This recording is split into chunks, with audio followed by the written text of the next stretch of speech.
Hello everyone and welcome back to Perpetual Chess. We are doing this live from Washington Square Park, believe it or not, and I am here with a returning guest who I will introduce momentarily. First, I'd like to give a shout out to our presenting chess education sponsors. It's this little known company called Chessable.com. Of course, they've got tons of good opening courses, middle game courses. My guest today will have a lot more to say about this company because he is the CEO, but a quick reminder, if you're interested in checking out their content, one thing you can do is check out my list of recommended courses. They've got tons of free stuff too, but that's enough of a spiel for now because we will be discussing Chessable plenty. My guest today is the CEO of Chessable. I first interviewed him in January of 2020 when he was the chief content officer. Before that, he had started out just sort of working on a few courses for them, so you can hear more about his Chessable backstory, his story as a former rock star in our previous interview. But what we want to do in this one is catch up, A,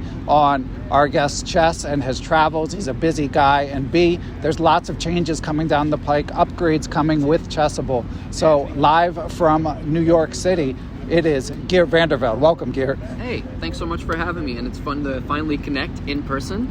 In one of my favorite spots in New York City. Yeah, and as you know, Geert, I lived in New York for about 10 years, had my fair share of days where I would take the subway in from Brooklyn, stumble on over to Washington Square Park, play a few games. So I don't get out here very often anymore, living kind of far away in New Jersey, but A, it's fun to be back, B, fun to be at Washington Square Park, and C, fun especially to get to meet you. So Geert, I want to dive into your travels first and foremost because I have trouble keeping up. I email you in your various places, follow you on Twitter, and of course I know you were just in Reykjavik.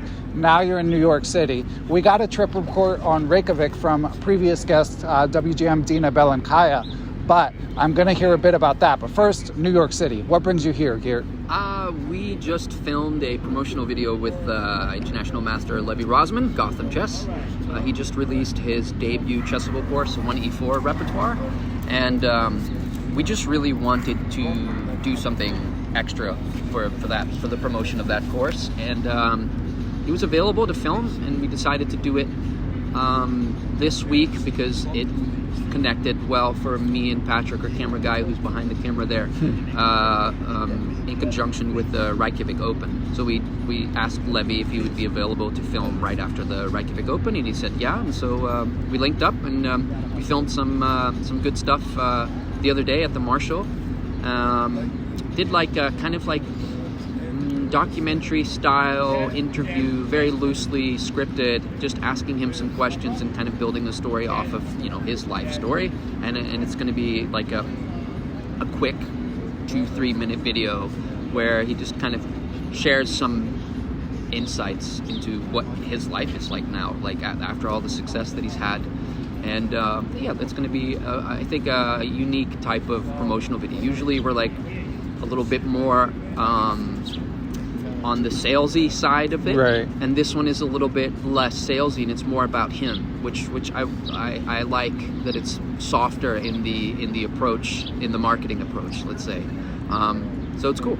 Nice. Yeah, it makes sense. I'm a bit jealous, of course, that you got to meet Levi in person. Obviously, I've gotten to interview him 3 times and sort of watch his career develop, and it's just amazing to see. And to me, when I do get to interview him, that's always the most interesting thing because he's someone who, when I first interviewed him, he was reasonably well known, but he was basically just another chess streamer. So to see him reach this level that we didn't think was possible really for any chess content creator, it's really fun to see. And whenever I interview him, we try to talk some chess, but to me that's the most interesting story, is like this just sort of staggering degree of fame for a chess personality. But he seems to be handling it pretty well, I'd say. Yeah, he's very down to earth, and that's definitely what came across also when we filmed him. And we basically, what we did is we filmed him during a cab ride from where he lives down to downtown Manhattan to the Marshall.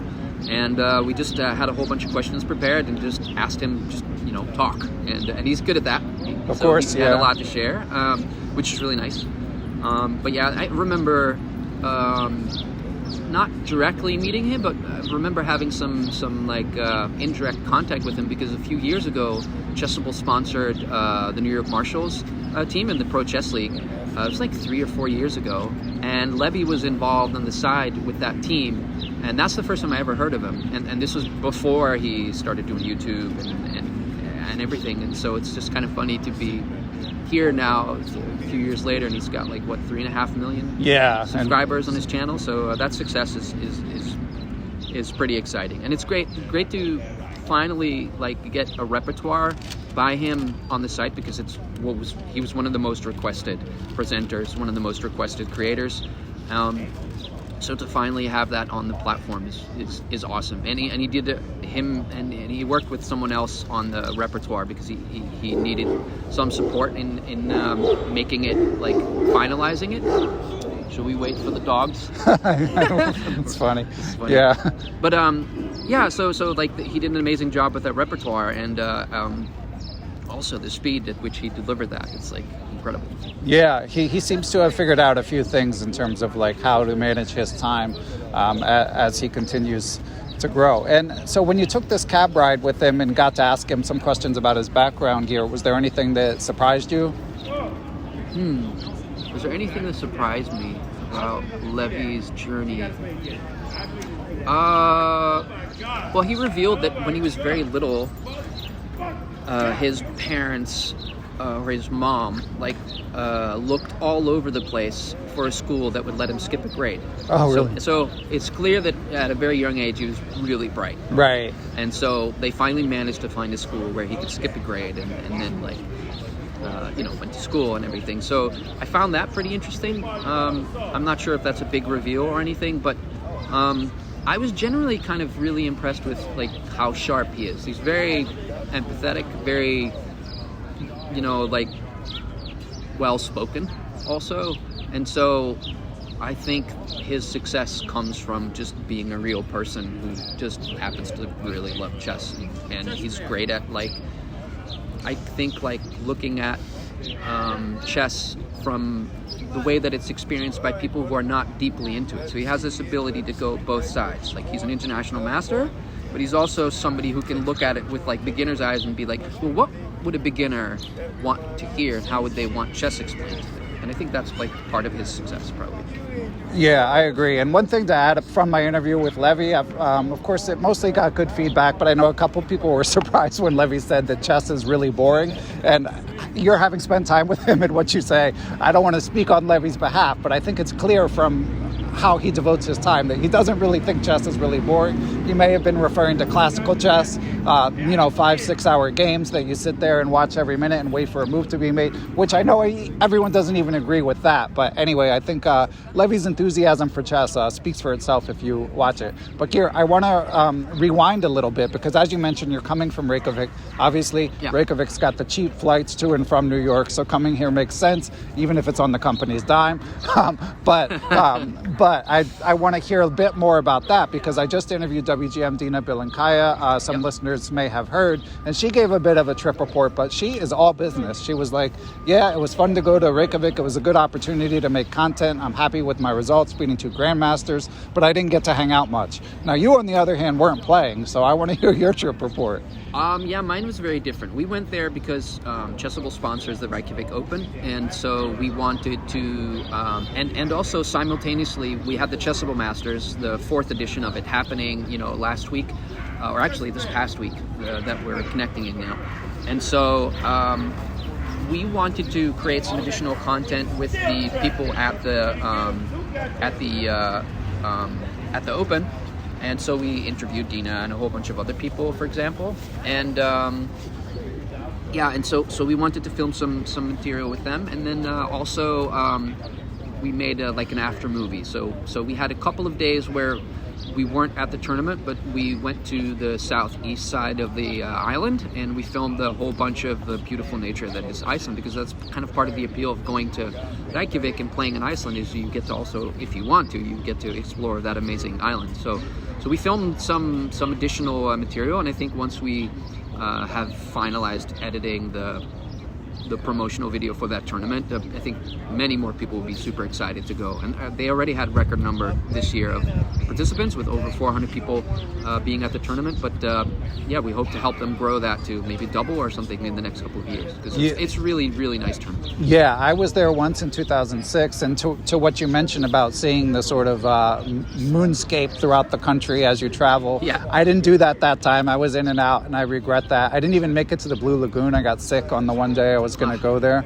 So I definitely want to get back there. And I agree with you about that one, but as I mentioned to Dina, I also feel like there's a lane for these big open tournaments, especially as they start to bring in more streamers. I mean, there's so many chess fans listening who want the chance to interact with people like this, and you can bring in top players, you can have streamers, and to have like chess enthusiasts across the spectrum have time to socialize. I think especially in Europe, but hopefully we can get something like that in the US as well, something slightly less frenetic than the continental chess tournaments. I think it'll be fun to see the Reykjavik Open grow, but tournaments like Sunway Sitges as well. Yeah, there's the nice thing about any of those tournaments is like Sunway Sieges is kind of super relaxed. Like they really take their time. Very Spanish. Right. The Reykjavik Open is more compact, and I think that is also partially the appeal, is that like me too, like we're like working dads, so like we can't afford to go away for 2 weeks and just play chess. Like we'd like to get it all done within a week, right? And so like that's part of the appeal, I think, of the Reykjavik Open is you go there, you have a couple of double rounds, and you can get you can get a 9-round tournament in 5 days or 6 days. And then if you want to make it like 2 weekends in like a work week, you can take 1 week off, play the tournament, see a little bit of Iceland, and boom, the next Monday you're back home and you can just go back to work. And I think that these types of tournaments that are shorter in length as far as like number of days goes, but still have this kind of like opportunity for people to play like longer games and play like more rounds is really appealing. So probably a future format. Yeah, I agree. And Dina, of course, was mentioning that the 2 games a day is tough, but she doesn't have a day job, obviously full-time content creator. She's also pretty focused on her chess, trying to get to 2400 FIDE in order to get the IM title. But I think for a lot of casual players, like if I went, I would take a couple buys. I'm just not going to kill myself to play every single game. Yeah. And I often encourage that for people who do make the trip, because even though it's tempting to play every single game, it's fun to play, it's a big investment, I still feel like less can be more in these circumstances. There's a little bit of a tendency, I think, for chess players to want to maximize the amount of chess being played. Yeah. Even at the Reykjavik Open, there's like 2 additional Blitz tournaments as right. well. And so, and I think that's okay. Like totally, like if you're really into that and you're going for the chess, then sure, probably I would recommend going to tournaments and also trying to experience the rest of the place that you're visiting and not just only playing chess. Because I mean, if you're in a country like Iceland, there's some cool stuff to see. Yeah, and I had a good time on the social front when I was there too, and definitely to me that's got to be part of the experience. Now, last thing before we talk some Chessable, Geert. Yep. So it's been quite a whirlwind. Do you actually get to go home to Spain after this? Tomorrow, yeah, I'm flying tonight, and then it's Easter tomorrow, and we traditionally have or Easter Sunday. It's been Easter weekend, obviously, but we traditionally have like a big barbecue at our place. Spain's kind of nice during this time of year. I believe it.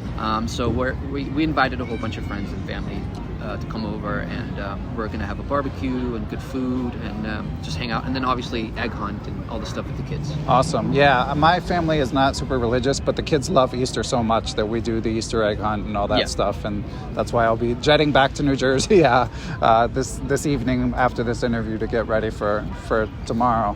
And Geert, one thing I forgot to mention in the intro, of course most listeners will know, but obviously Chessable was acquired by chess.com. Mm-hmm. So that's been a massive change, obviously, for you personally, for your company, for the chess world at large, although maybe that's not being felt as much yet.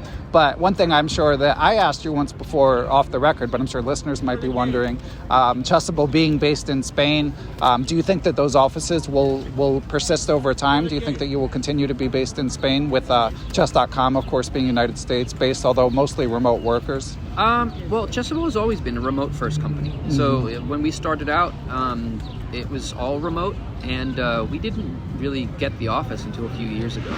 And the reason why we got it is because we kind of like settled with the management team in Barcelona. So we have like pretty much the core management of Chessable is all based in Barcelona.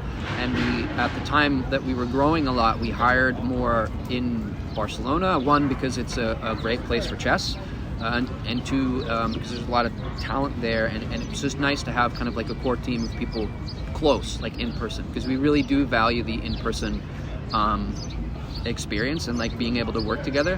And so far we've had Eric and Danny already come over to the office, and they've already seen it, and we're gonna soon have a few of the other core management team members come over to the office in Barcelona.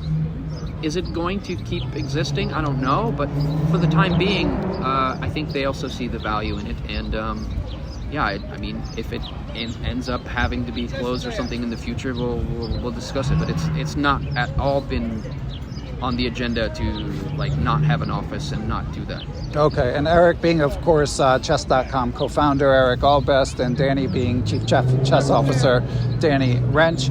And Geert, on the topic of the merger, is there anything like, what's been the biggest adjustment in terms of sort of incorporating Chessable into Chess.com? I think the biggest change has been that pretty much as soon as the merger went through, we looked very closely at who of the people at Chessable, but also at Chess24, etc., could step up into new roles at Chess.com and could start managing bigger teams and work with more people. So we've had a lot of managers of ours step into new roles at Chess.com and like start managing teams there, and that was something that I was really excited about for all of our team members, because I wanted this merger not to just be this let's say like takeover. I really was like excited for the opportunity for all of my team members to step up and get to work with a much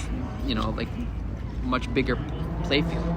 And so like a lot of our current managers went over there, and now we're in the process of like realigning everything and making sure that the teams at Chessable continue to operate, they've continued to operate it in the same way, and that we bring some of our processes and some of our knowledge over to Chess.com and vice versa, right? They also have a lot to share, and so it's been a kind of like talent exchange, if you will, and that's been really exciting, because I think a lot of people from the outside thought that it would be like massive layoffs and like all kinds of like crazy stuff or something, because they have this idea that an acquisition or a merger comes with that kind of thing, but that wasn't the case at all. It was really like us just bringing together both teams, and like aligning culturally was super easy in that sense, because we were pretty much on the same mission, and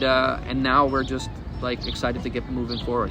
Okay, yeah, glad to hear it. Obviously, I mean, I've had a few guests express concerns about layoffs down the road. Like, I understand, like, I'm glad to see things are going well, but obviously we all have the shared mission of growing chess, and if we do that, I think both companies will prosper. I think from the listener/chess fan perspective, it's nice to see that Han's here. That Chess.com now links directly to Chessable. Yep. So what are you guys doing in terms of content? Like, obviously Chess.com has this massive platform with a lot more sort of lower level or newer chess fans, I guess you could say, more casual chess fans.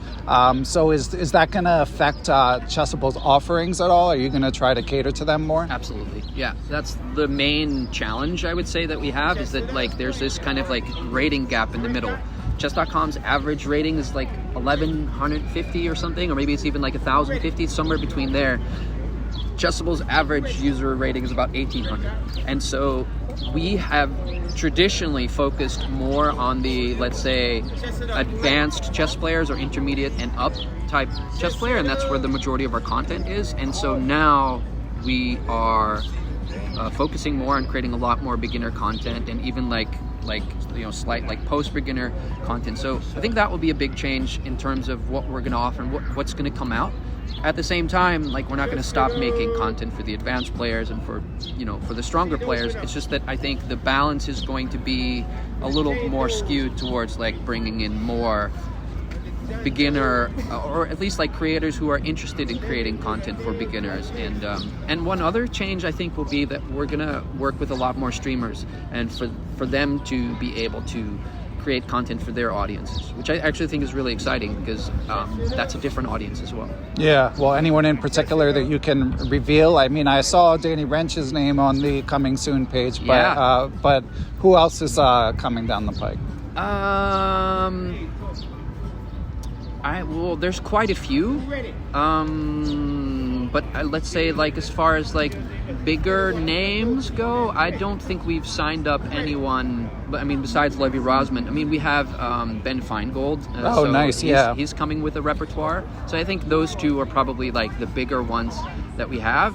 But conversations are ongoing with a lot of them. Excellent. Yeah, I'm hoping that there's a potential for a collaboration between A.K. Nemzo and Alex Banzea. So okay, nice. If that gets signed, then that would be a really big one. It would be really nice. Yeah, that would be fun. Alex Banzea is going to be on How to Chess Season 3 coming soon, and I get a lot of emails from people who are fans of his content. So yeah, he won a lot of Chessable awards this past year, and well deserved too. Like, he did a lot of work. So yeah, my interview with him is still forthcoming, but I'll tell a funny story. But when I reached out to interview him, I told him I get a lot of emails from him, and then we did the interview, and then an hour later I got a message from him saying, like, hey, when are you going to get Alex Banzea on the pod? So I took a screenshot and sent it to him, and he said, oh, I thought you were just saying that. Like, I didn't know you actually got messages saying that people are fans of his content. Yeah, for sure.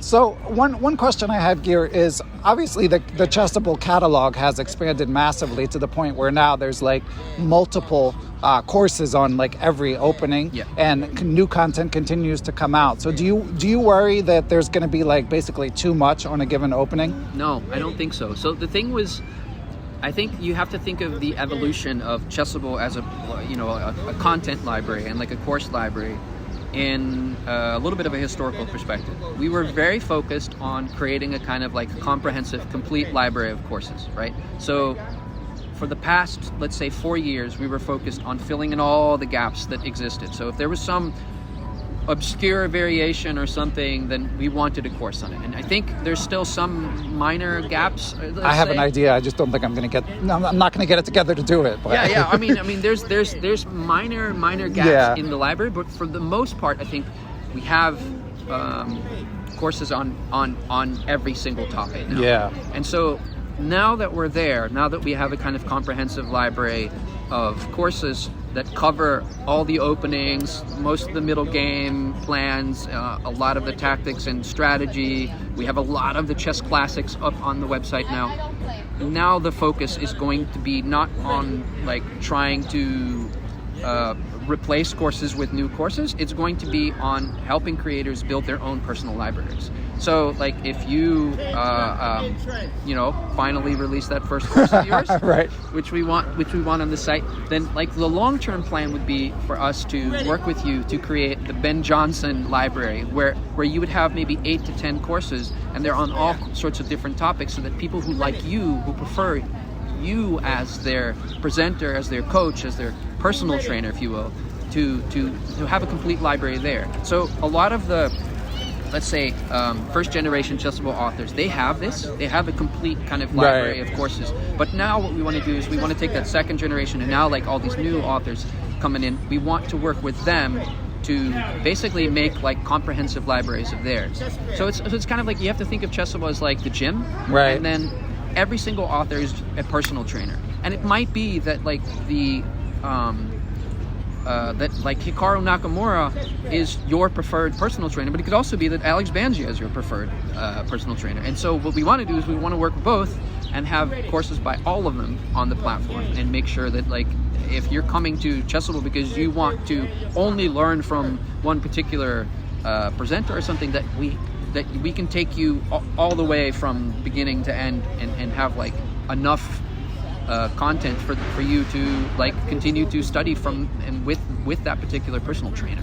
Yeah, makes sense. I mean, as I've mentioned many times, I end up with a lot of Christof Sielecki's courses, and I know a lot of people feel that way. Yeah, that's a prefer so that's your he's one of your preferred for teachers, sure. and it's the same. Like Simon Williams is a really popular teacher, and people really love his content, and so he has a lot of courses up on the site.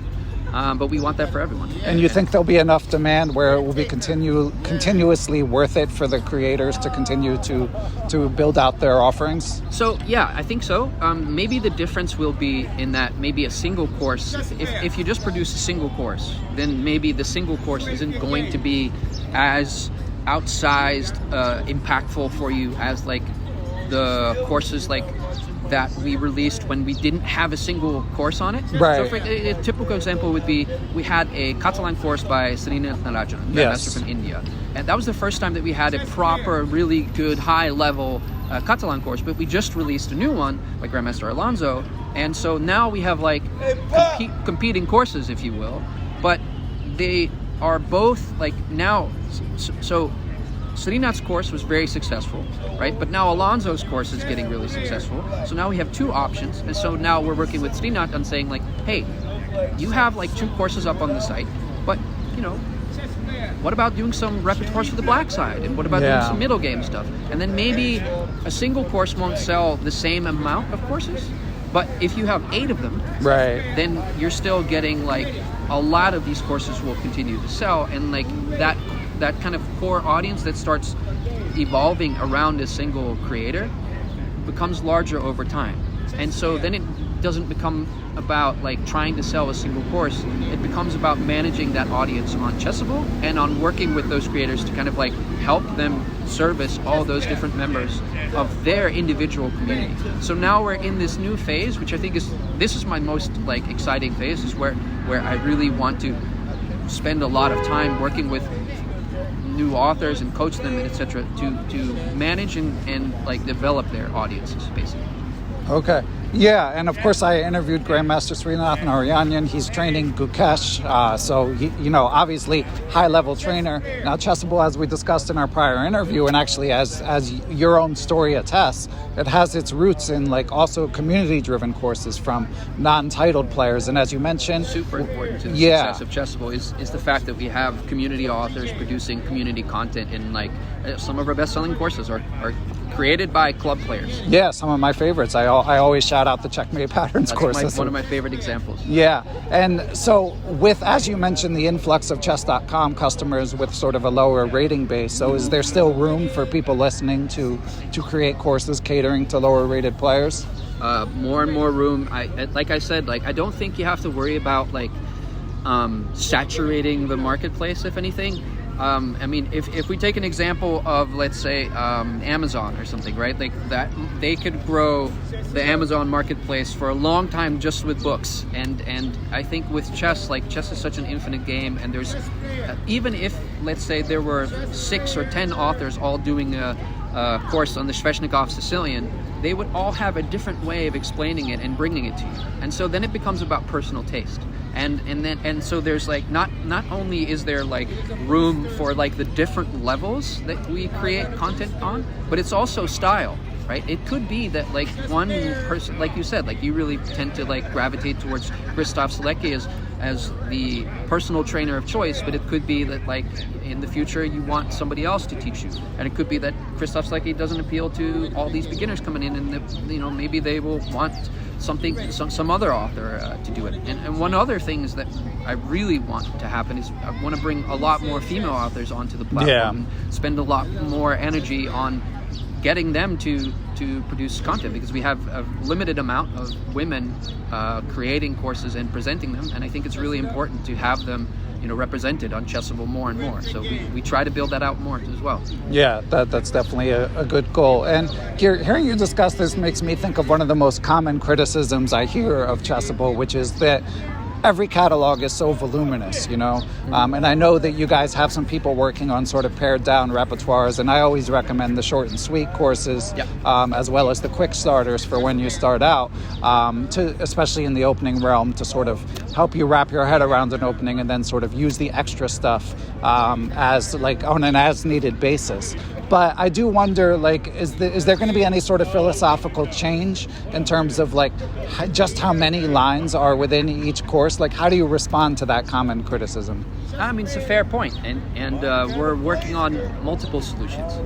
First of all, and this is just to take like a step back, a lifetime repertoire, it's supposed to be kind of like a comprehensive manual, right? It's not supposed to be this thing that you study front to back like a phone book. Like you use the phone book to like leaf through it, or nowadays we don't use a phone book anymore, right? But as an analogy, is you use that to find something that you need at a certain point in time. So like if you look at like a lifetime repertoire, which is supposed to be comprehensive, the idea is you start with a quick starter guide, you get a feel for the opening, and then you add lines and train lines as you go, as you meet them, right, in practical play, whether online or over the board or whatever. And so over time your study load will increase, but again, like the idea that like you would have to like study a lifetime repertoire front to back, like all 1,000 variations of one, let's say, like that's not really the point. The point was more to make sure that, okay, if it isn't covered, then probably it's not important enough. And a lot of the sidelines and stuff that are covered in like later chapters in the course are also kind of there just to have, but not necessarily for you to have to study front to back, let's say. So that's first of all, like about the size of the courses, is we kind of strive for comprehensiveness because we want people to have a one-stop shop with them. Second of all, now you asked about like what are we doing about like the kind of like too large size of these repertoires and stuff. We've been releasing courses of different sizes now. So we have this series called 100 repertoires, right, which are really small, like repertoires of 100 variations or less. And we also just released a feature called Priority Lines, which is a version 1 still, but what it does is it compares your play from your play zone level to the variations in a repertoire, and if you toggle that feature, then now the different amount of variations that you have will change based on your play zone level. So if you are a 1900 rated player, then and you toggle the feature, now all of a sudden the total amount of variations that you have to train in a repertoire will go down from the total to whatever makes more sense. And so it's like a data-driven. That's great. Data-driven approach. So that's one thing that we just released, and we're going to work on that to make it completely personalized, so that over time any level of player can take one of these repertoires, toggle that feature, and then like they will get a very much condensed amount of study load for a course, and then that will be much more practical for them because it's completely based on their personal level and what they're meeting in their practical play, in their play zone online, whatever. And that's from the chess.com play zone, or both okay. Both the big play zones. So chess.com, awesome. Yeah, as well. And Lichess, that's awesome. And the change you described here, I know that you've mentioned that you've got sort of a broader rollout called Chessable 3.0. Is this part of that? This is part of the Chessable 3.0 campaign, which like we're calling it Chessable 3.0 because if you think about Chessable as like this thing that's evolving over time. The first version of Chessable was just, Chessable proper when it was first launched. The second version of Chessable was when we refactored all the code, we had a unified code base, and then we could start like building features on top of it and like releasing things like Puzzle Connect, which is a feature that takes like the tactics from your games, like the missed tactics from your games, and turns them into a personalized course. And so Chessable 3.0 now is like this thing called Priority Lines, but it's also now like work that we're doing on creating a completely personalized study experience. So it's about like now making Chessable this tool for you to train you. And so we're calling it 3.0 because that's like we've now laid the infrastructure for that, and now features are coming out that are going to be related to that. One of the things that a lot of our members have asked for example, is to have a feature like a deviation dashboard, if you will, where it shows once you've played your game where you've left your repertoire, and then it highlights this and tells you, you need to go back. So that's one other thing that's going to come out in the future. Then we have Priority Lines, which will help you condense your study load. We have Puzzle Connect, which like hones in on where you've missed your opportunity, so you can train all those tactics that you've missed, so that maybe you can like see what your blind spots are, and then over time we're going to continue to build on that. So that's what Chessable 3.0 is now. Like we have the infrastructure for personalization, and probably Chessable 4.0 will be fully personalized. Okay, and we're recording here on April 7th. Is there a launch date for Chessable 3.0, or is it more a sort of gradual rollout, like rolling features being introduced? It's just more of like a group term that we're using to explain to customers like where we are in time. So it's not like it's not, you know, like Chessable is not like Microsoft Word where like you can download a new version onto your computer. It's more of like a term that we're using to explain that we have a lot of different features now that are about personalization and customization. Excellent. Yeah, I definitely look forward to those changes. A lot of it is stuff that I've seen sort of people describe that they've sort of hacked their way into doing on their own, that it sounds like now you guys are going to sort of incorporate holistically into the site, like in terms of like learning from the new move that you didn't know and stuff like that, and calibrating the courses to your level and so on. So it sounds good. Well, Geert, we got a Patreon question. So listeners, of course, who support Perpetual Chess can send in questions. This one is from Sean Kraus. And he says, would it be possible to add the ability to flag a move as an alternative good move while studying? So Sean says he frequently studies multiple opening courses in parallel with overlapping lines, and the recommendation in one course can pop up as an incorrect move in another. So he said that's the only thing that's annoyed him in the couple years in the otherwise wonderful world that is Chessable. Well, nice to hear. Thanks, Sean, for the question. I think that's I feel his pain. I understand that, but it's also something that is really deep in the weeds, right? It's probably a use case, right, as we say, like that is very small. And so when we work on the platform at large, right, we prioritize things that have a big impact. And this is one of those like small things that maybe over time we can find a solution for that particular pain point that he has, which is like I have two repertoires, and in one repertoire this line, and like when I play this move it's correct, and in the other one it's incorrect, and now what do I do? Because like, you know, I'm studying both, and I don't, and it's kind of confusing, right? Because it's about confusion and it's about creating clarity, but it's also a really small thing. So can we solve that problem short term? Probably not. I'm sorry, Sean. Like, I hate to disappoint you. We're probably not going to prioritize that because there's bigger work that needs to be done.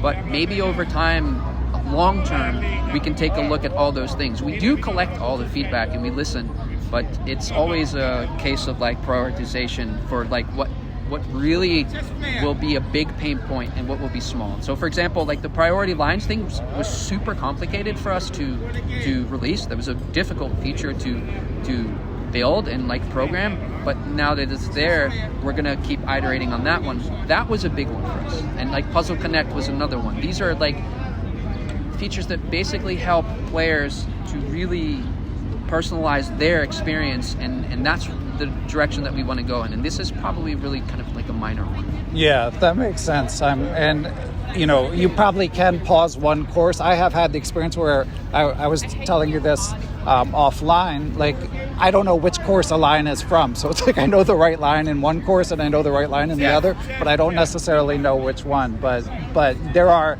as we were talking about, workarounds, and obviously you guys have to start with the most requested features and then filter down from there. So, Geert, I want to ask you about your OTB and your own chess game, but is there anything else about sort of Chessable changes that you feel like we should share here?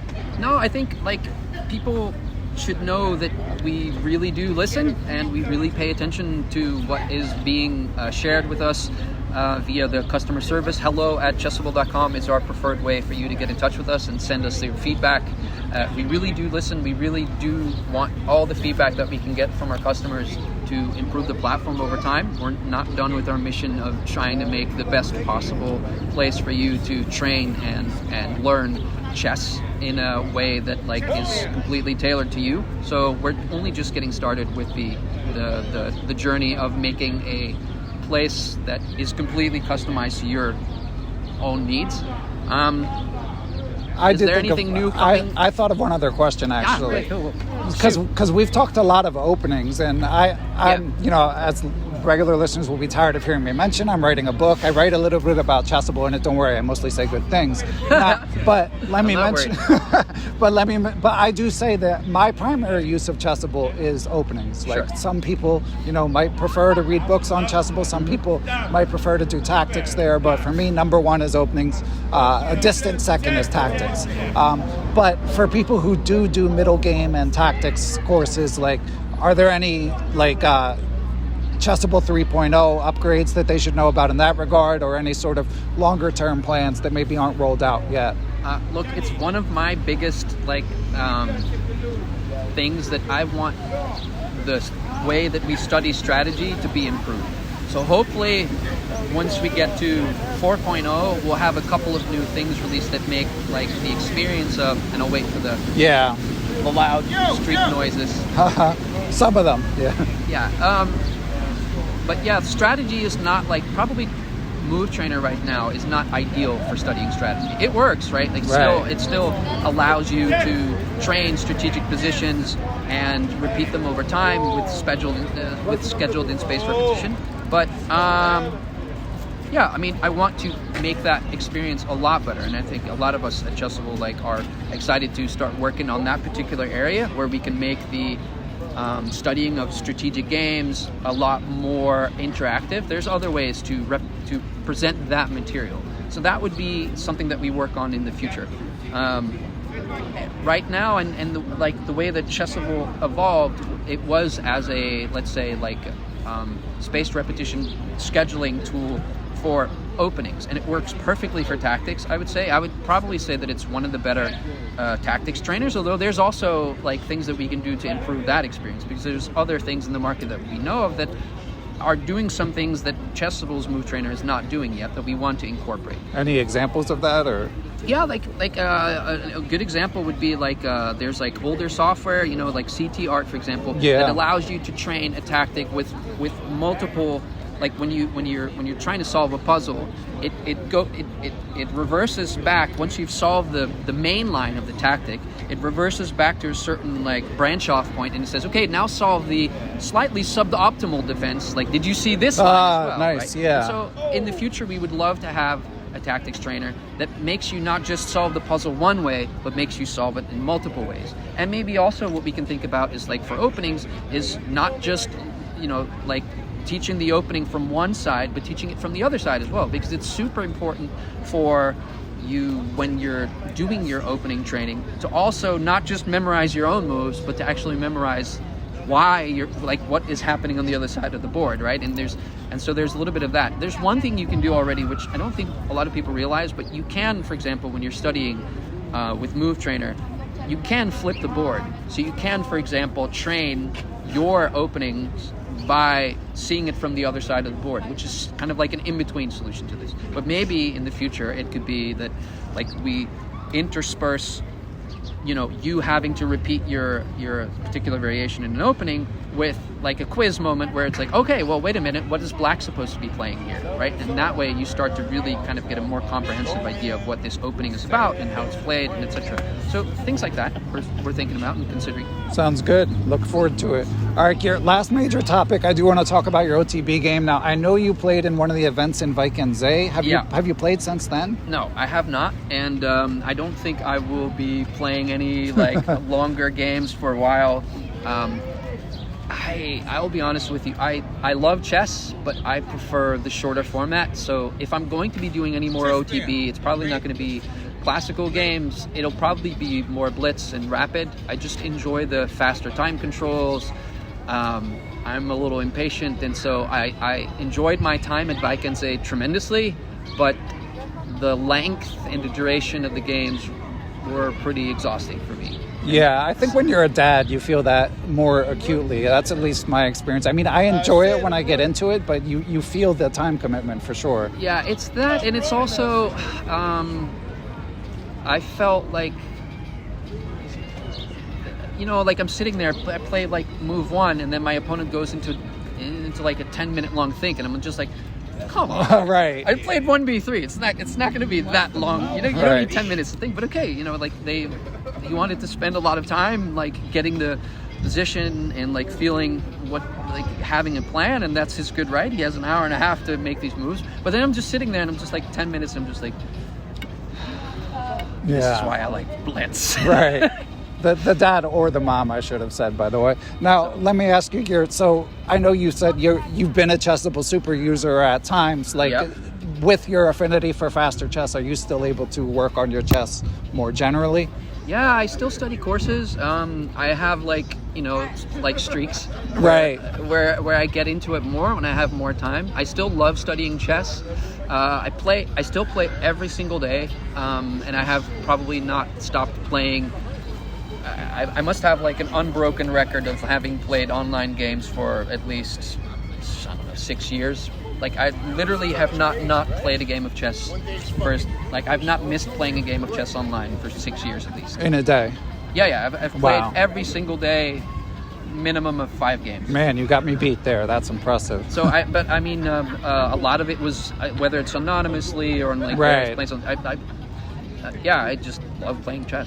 Yeah, I mean, and you've made decent progress along the years too, right? Do you still are you still pushing to improve, or is that on the back burner right now? Past year, I have not pushed to improve. Yeah. My main focus was on navigating all the complexity that we had last year with like some of the reorganization and some of the changes. And then, of course, now with the merger with Chess.com, my focus has been on that. So I play for fun. I've been stuck at a rating plateau now, like 1900 Chess.com for a couple years. Yeah.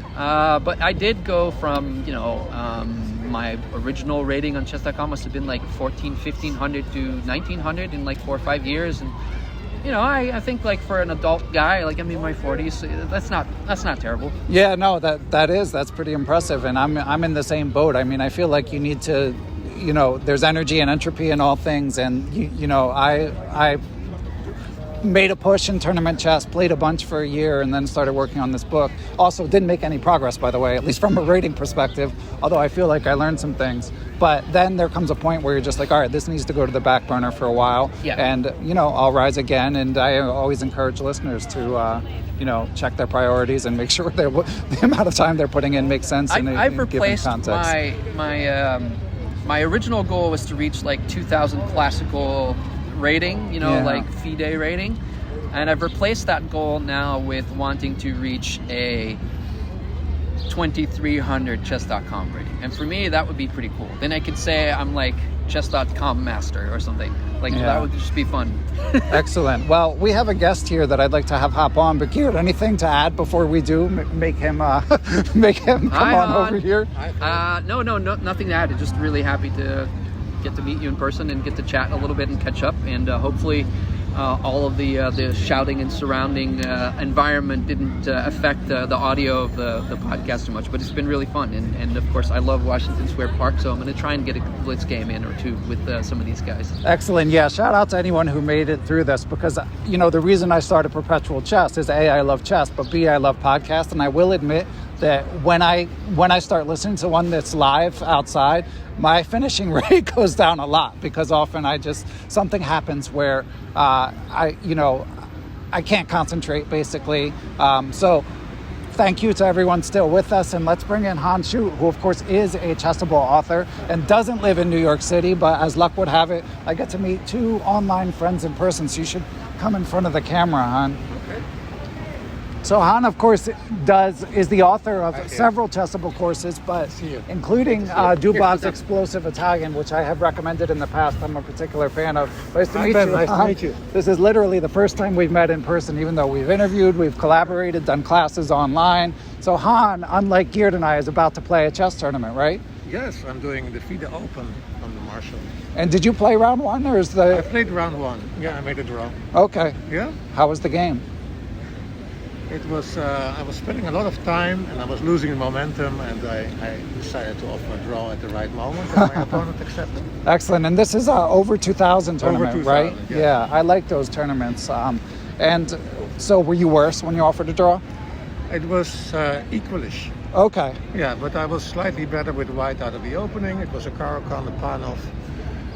He played this bishop e6 variation, and I had the right setup, but then I went slightly astray, and he got good play, but it was equalish. Yeah. Okay. But the initiative was shifting, and there were a lot of tactics on his side. So.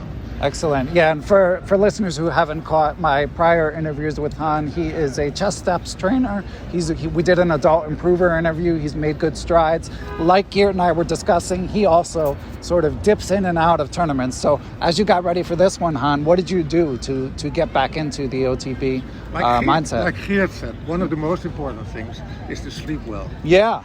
So I think if you're well rested for a tournament, and that's probably the best advice. So that's it. Just sleep well and you'll win all your games? Well, that's not so easy in New York, right? But right, that's true. you have to get used to it. Sleep is so important for playing. Yeah. That's probably the most important thing, to just sit down and have that focus. Like, to be able to sit there and think long and just feel like you can be creative.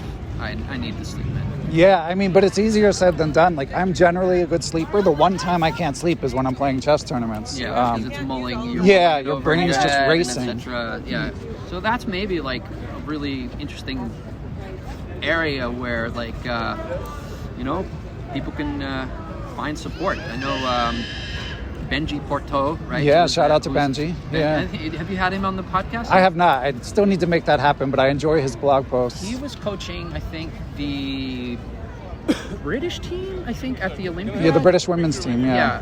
And he was helping them prepare, like, mentally for games and such. And I think that was really interesting, because he has a lot of interesting insights on what you can do to kind of, like, ground yourself, and also to, like, maybe help yourself, like, find, like, moments where like this, like where you've played a game and maybe you've lost painfully, and it's 9 o'clock at night now. What do you do to calm yourself down? Develop so a routine. Get into that state of rest. And it's like mindfulness. Yeah, it's mindfulness. It's very much about mindfulness. Yeah, I'm a meditator, but often lapse in that department, and maybe that's something I do try to emphasize it before I play at tournaments, but maybe I need to think about it at night, because it's a serious, I mean, it really affects your performance, as Han says, if you don't sleep well. And Han, you're actually going to play shortly. We're only a few blocks from the historic Marshall Chess Club. Did you find out your pairing for round 2? No, it's not online yet. So okay. That's good.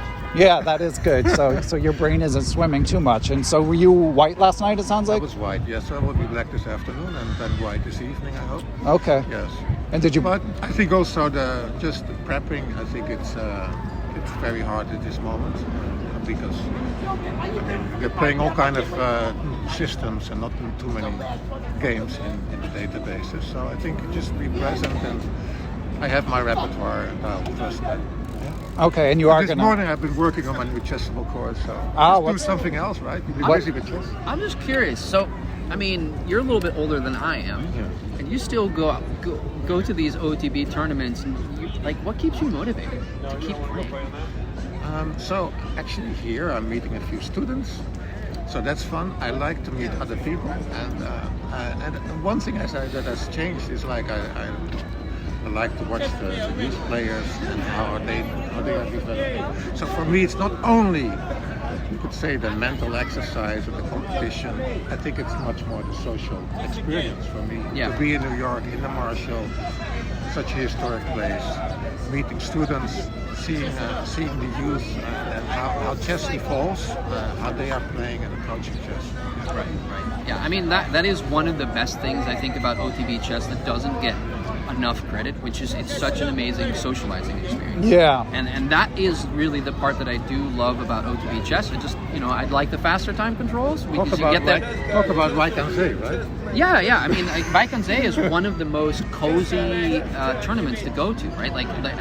For me, the best part's not necessarily in the playing hall. It's when I finish my game, and then sometimes you get that moment where you connect with your opponent, cool, let's go to the bar, let's go sit down and look at this game again and talk it over. And that's probably one of the more fun parts about being at a tournament like that and being together with all these other people who are passionate about chess. And so, as much as I'm not so into the longer time controls, I probably sometimes spend more time analyzing the game and talking to people than I spend on the actual game. Yeah, and that that's a component of my book as well, because like if you're like, we're all sort of air quotes insiders, you know, we've been in chess for a long time, we know a lot of people, but if you're coming from the outside, like in order for it to be sustainable, like you need that network. You know, it's in order for it to be like a healthy, enjoyable hobby, you've got to find some people that share it with you, and you may or may not be able to connect online, but obviously like the fact we're meeting in person for the first time, like after all these years, you know,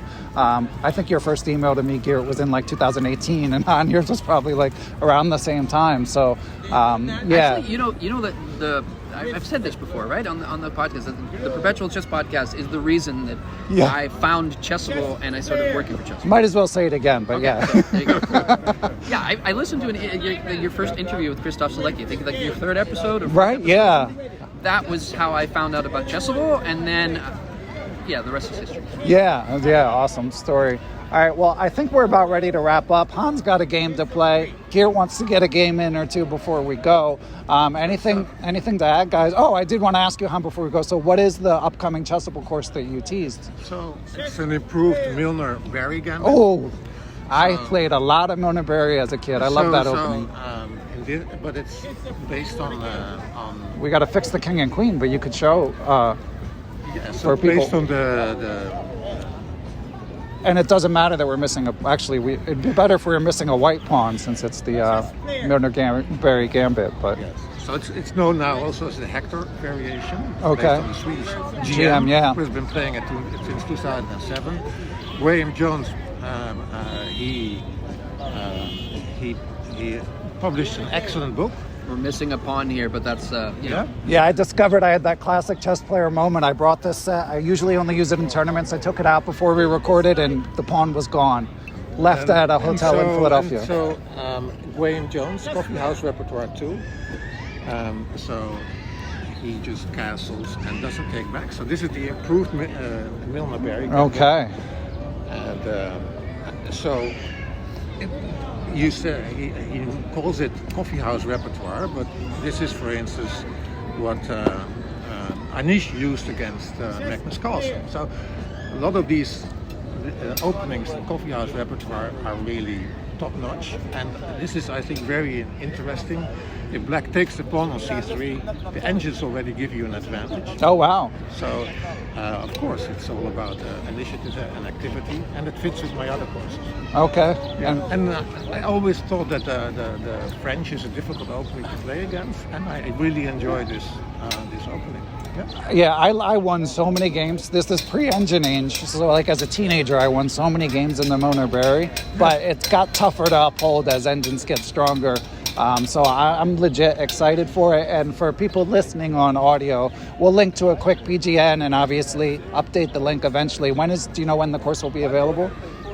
It has gone through beta testing, but Chessable has some new standards related to paid courses and the minimum number of variations. So I always try to keep them small. Right? I have a certain philosophy based on for club players, based on the League Chess Rapid and Classical database.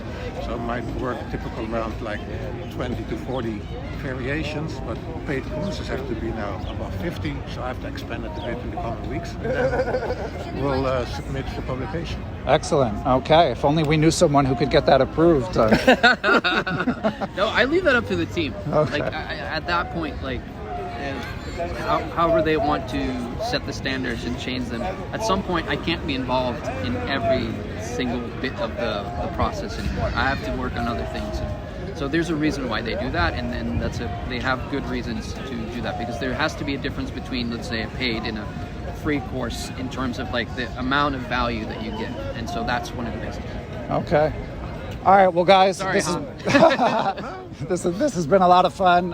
We will link to Han's Chessable account, the email address for any Chessable feedback, hello@chessable.com.